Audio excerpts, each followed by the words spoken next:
सोटा में 2 सांसदों के घर पर फायरिंग हुई है। स्टेट रिप्रेजेंटेटिव मेलिसा हॉटमैन के घर पर फायरिंग हुई है। साथ ही स्टेट सेनेटर हैं जॉन हॉफमैन, जिनके घर पर फायरिंग की गई। फायरिंग में मेलिसा हॉटमैन और साथ ही पति मार्क की मौत हो गई है। हमले में Democratic state senator John Hoffman घायल हुए हैं।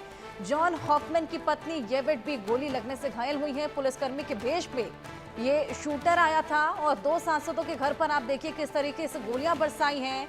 जिस तरीके से सिविल वॉर की स्थिति उत्पन्न हो रखी है अमेरिका के लॉस एंजलिस में, उसके अलावा तमाम ऐसी अन्य जगह जहां पर जगह जगह सिविल वॉर चल रहा है, उसी बीच आप देखिए कि पुलिस के भेष में, पुलिसकर्मी के भेष में ये शूटर घुसता है और ये 2 सांसद हैं जिनके घर में घुसकर गोली मार देता है, जिसमें एक महिला सांसद, उनके पति की मौत भी हो गई है।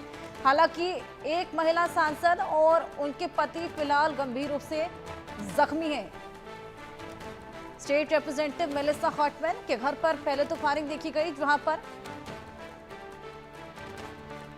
मेलिसा हॉटमैन और पति मार्क की मौत भी हो गई है। ये बेहद बड़ी क्षति। हमले में Democratic state senator John Hoffman है जो कि घायल हुए हैं। उनकी पत्नी भी है मेलिसा, जो कि बुरी तरीके से जख्मी है। इलाज उनका लगातार जारी। लेकिन अब आप देखिए कि जिस तरीके से सिविल वॉर की स्थिति वहां पर उत्पन्न हुई है, किस कदर बढ़ चली है कि वहां पर कोई आम व्यक्ति पुलिसकर्मी के भेष में जाता है और 2 सांसदों के घर में घुसकर गोली चला देता है। ये अपने आप में बेहद डराने वाली घटना है। अशांति की व्यवस्था लगातार कायम होती चली जा रही है। जिस तरीके से अवैध प्रवासियों को निकालने के लिए तमाम कवायदें ट्रंप शुरुआत से ही कर रही है, कहीं ना कहीं उसका खामियाजा यहाँ हर कोई और भी भुगतता हुआ नजर आ रहा है।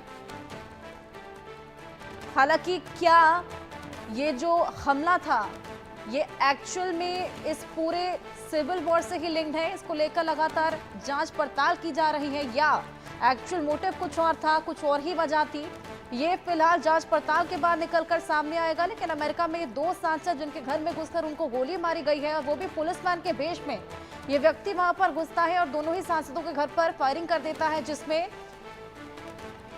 एक सांसद महिला और उनके हस्बैंड जिनकी मौत हो गई, वहीं दूसरे सांसद और उनकी पत्नी गंभीर रूप से जख्मी है। बेहद चिंताजनक ये पूरी घटना।